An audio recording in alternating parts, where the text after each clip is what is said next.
જય દ્વારકાધીશ મિત્રો, તું તો બસ ભાર ખેંચવાવાળી છે.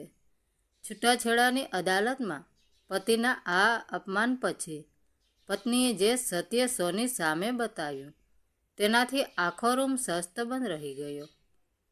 તું તો બસ ભાર ઉચકનાર ખચ્ચર જેવી છે, જેના પર સવારી કરવી પણ સરળ છે અને જેને હાંકવી પણ. છૂટાછેડાની સુનવાઈ વચ્ચે તેના પતિએ મહેણું માર્યું. તેના અવાજમાં એટલી નફરત અને અહંકાર હતો કે અદાલતમાં બેઠેલા લોકોની નજર એક જ પળમાં તેમની તરફ ખેંચાઈ ગઈ. રૂમમાં એક ભારે અસહજ સન્નાટો છવાઈ ગયો.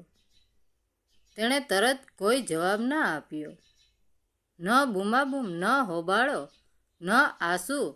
તેણે બસ તેની સામે જોયું. એટલી વિચિત્ર, એટલી ઊંડી શાંતિ સાથે કે તે કોઈ પણ ગાળ કરતાં વધુ બેચેન કરી દેનારી હતી.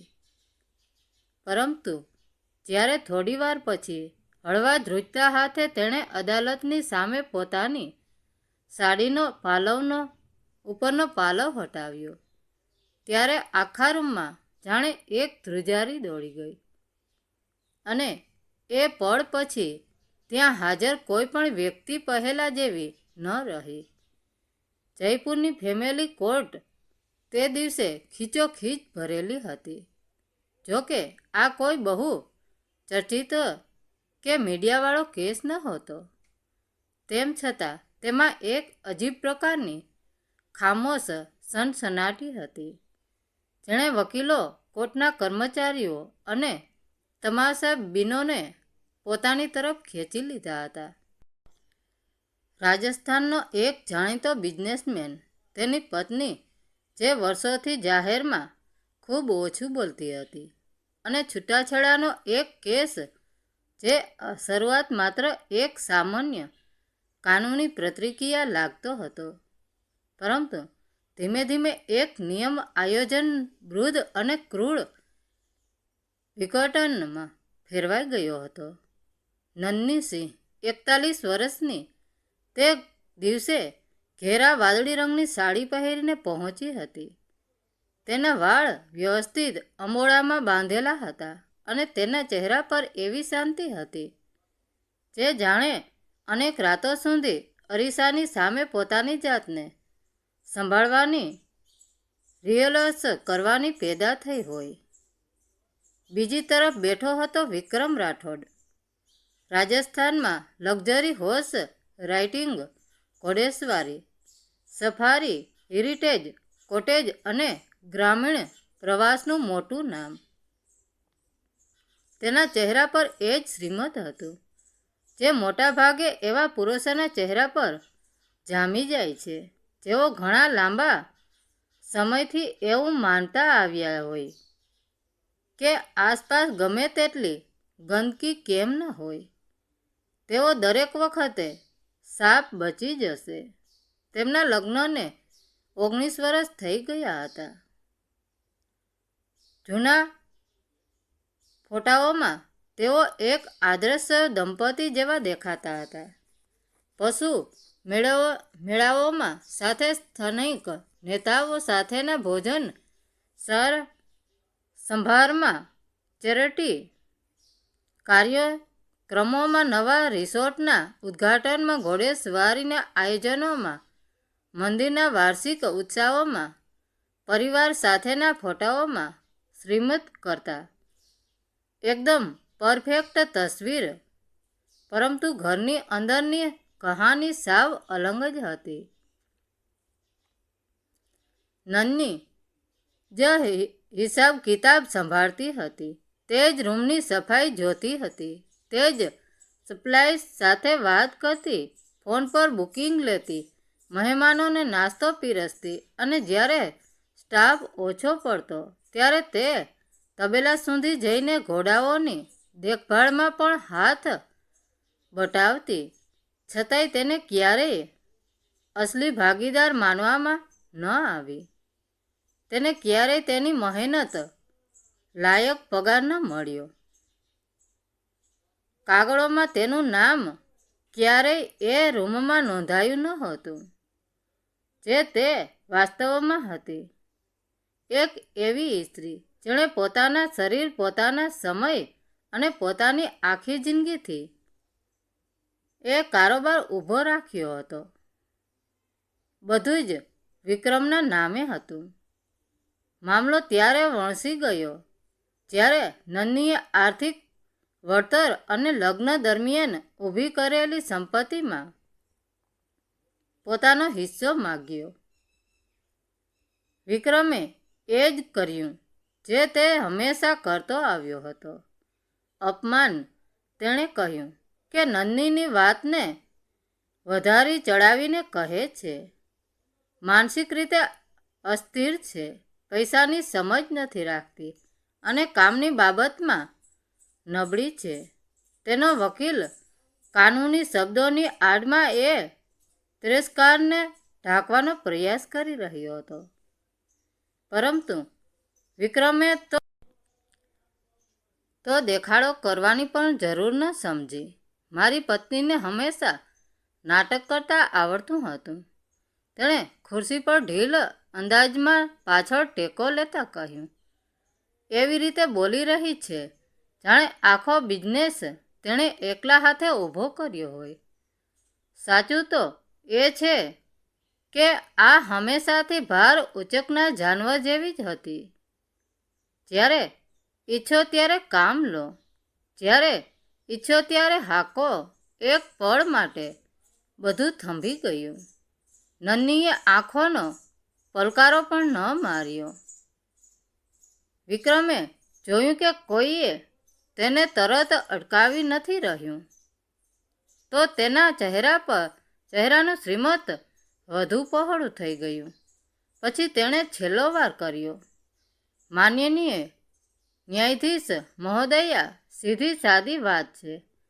આ બસ કામ કરવાવાળું એક જાનવર હતી જેના પર સવારી કરવી સરળ હતી, જેને દિશા આપવી સરળ હતી. તે વાક્ય અદાલતમાં એવી રીતે પડ્યું જાણે કોઈએ ગંદકીથી ભરેલી ડોલ બધાની વચ્ચે ઢોળી દીધી હોય. નન્નીના વકીલ એડવોકેટ મીરા સક્સેનાએ પોતાની ફાઇલ ખૂબ ધીમેથી બરફ જેવી ઠંડી મક્કમતા સાથે બંધ કરી. ન્યાયાધીશ અર્ચના મહેતાએ એ જ ક્ષણે વિક્રમને ફટકાર લગાવી અને આદેશ આપ્યો કે તેની આ અપમાનજનક ટિપ્પણી કાર્યવાહીના રેકોર્ડમાં નોંધવામાં આવે. પરંતુ નુકસાન તો થઈ ચૂક્યું હતું. અથવા કદાચ નન્નીએ ઘણા વર્ષોમાં પહેલીવાર વિચાર્યું, નુકસાનને હમણાં જ પોતાનો માલિક બદલ્યો હતો. વિરામ બ્રેક દરમિયાન મીરા તેની પાસે આવી અને ધીમેકથી કાનમાં કહ્યું કે તે આમ કરવા માટે બંધાયેલી નથી. નન્નીએ તેની સામે જોયા વિના જ જવાબ આપ્યો, આજે તો કરીશ જ.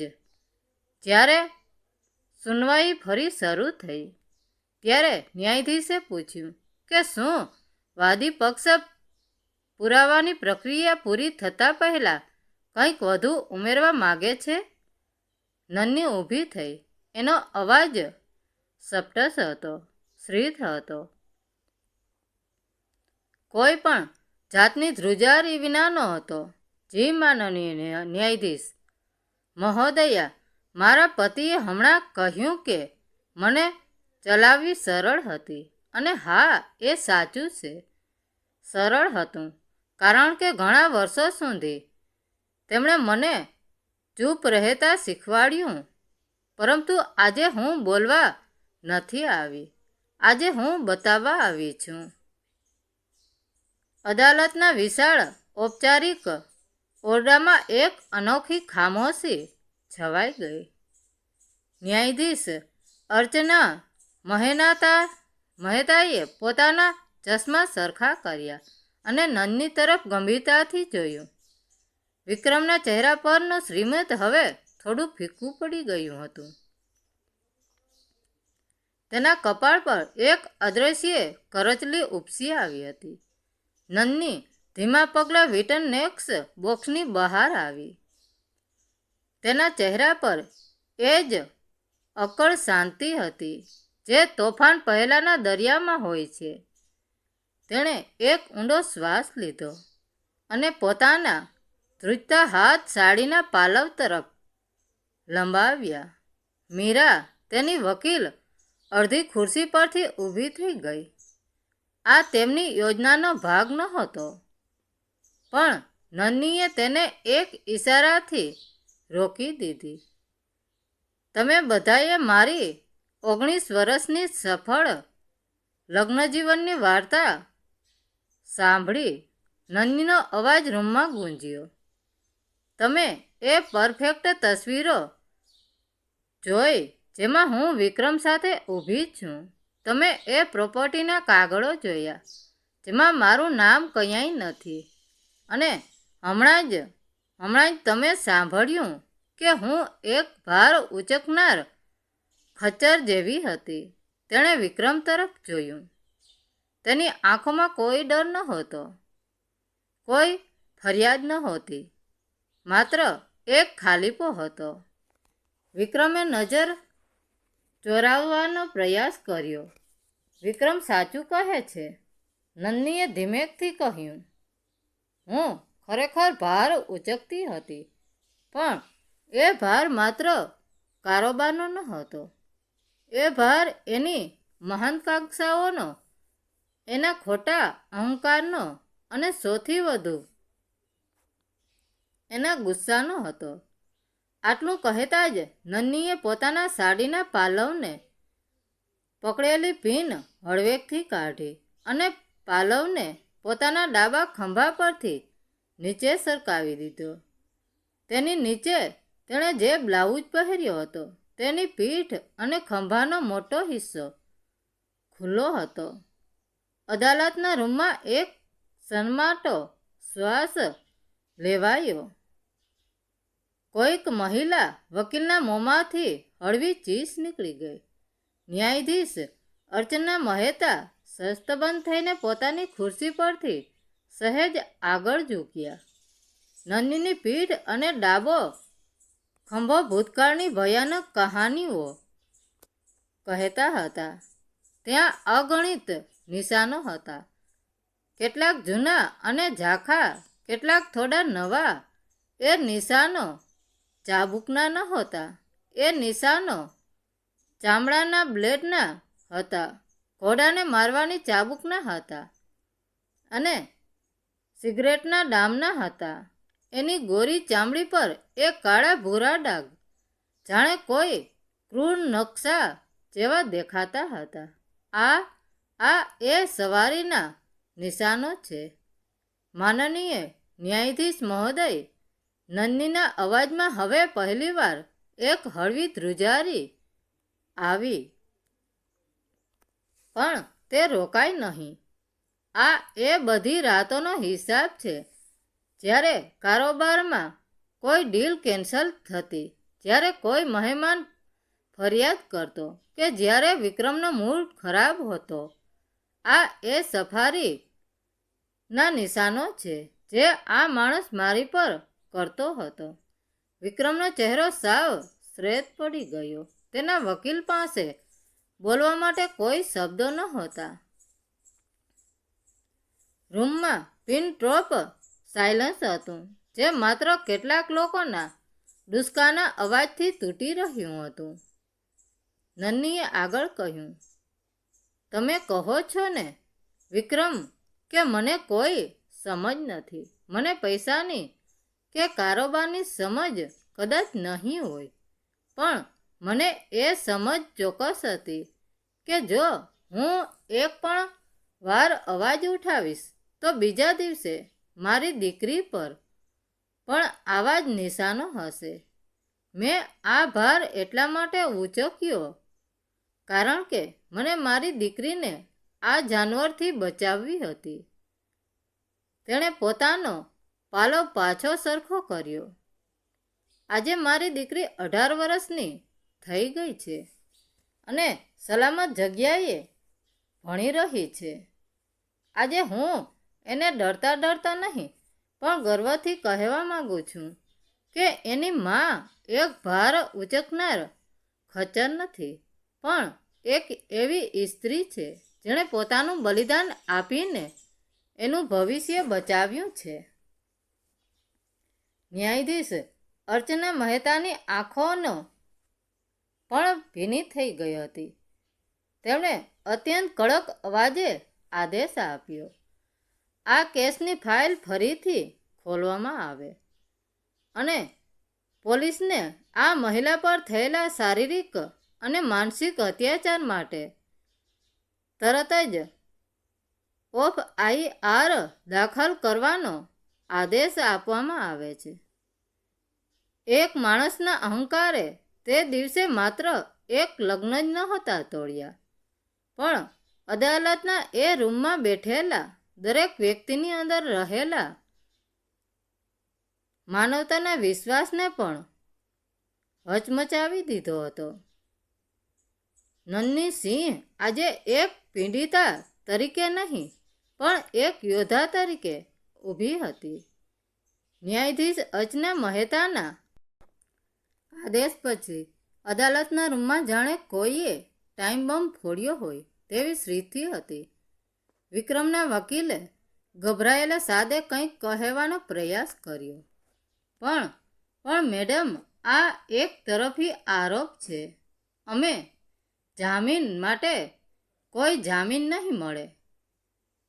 અત્યારે ન્યાયાધીશનો અવાજ એટલો કડક હતો કે વકીલના શબ્દો ગળામાં જ અટવાઈ ગયા.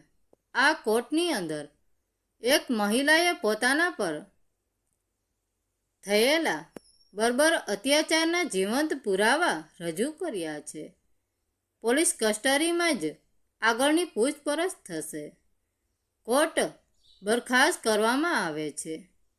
ન્યાયાધીશના હથોડાના અવાજ સાથે જ વિક્રમના સામ્રાજ્યના પાયા હચમચી ગયા. 2 પોલીસ કોન્સ્ટેબલ તરત જ વિક્રમની પાસે આવ્યા. જે માણસ થોડીવાર પહેલા એક રાજાની જેમ ઊભો હતો તે હવે પરસેવે રેબઝેબ હતો. તેની આંખોમાં પહેલીવાર ડર દેખાઈ રહ્યો હતો. સમાજમાં આબરૂ જવાનો ડર, જેલનો ડર. તેણે જતા જતા નન્હી તરફ જોયું. નન્હીની આંખોમાં હવે ખાલીપો નહોતો, તેમાં એક એવી આગ હતી જેણે વિક્રમના અહંકારને ભસ્મીભૂત કરી દીધો હતો. નન્હીએ એક પણ શબ્દ કહ્યા નહીં, પણ તેનું મૌન કહી રહ્યું હતું, તમારો ખેલ ખતમ થયો વિક્રમ. મીરા, નન્હીની વકીલ દોડીને તેની પાસે આવી અને તેને એકદમ કસીને ભેટી પડી. મને ગર્વ છે તારા પર નન્હી. તે જે હિંમત બતાવી છે તે અકલ્પનીય છે. નન્હીના હોઠ પર વર્ષો પછી એક સાચું હળવું શ્રીમત આવ્યું.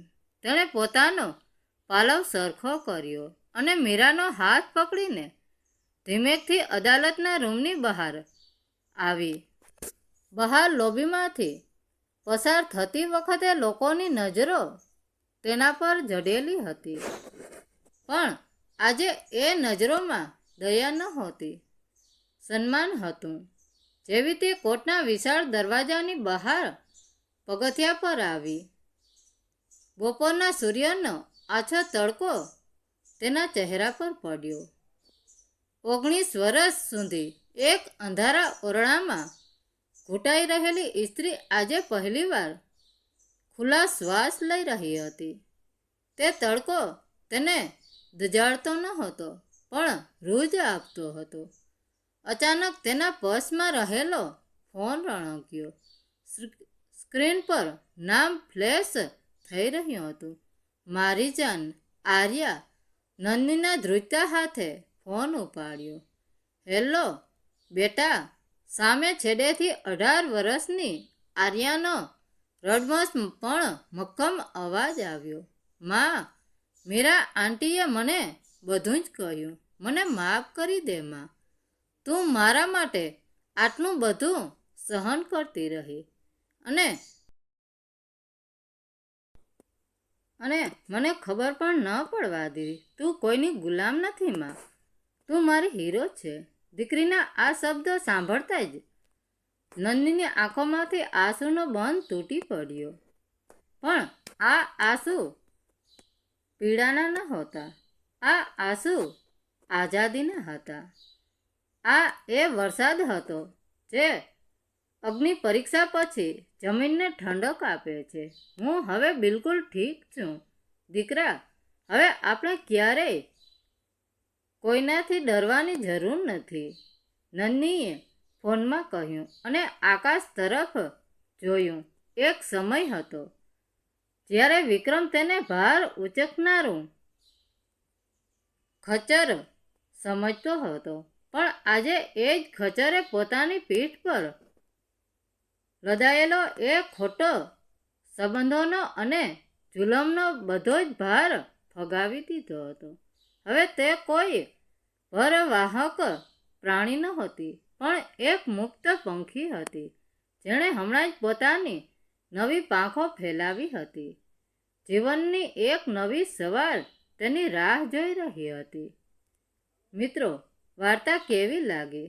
સારી લાગી હોય તો કોમેન્ટ કરીને જરૂર જણાવજો. ધન્યવાદ મિત્રો. રાધે રાધે. જય દ્વારકાધીશ.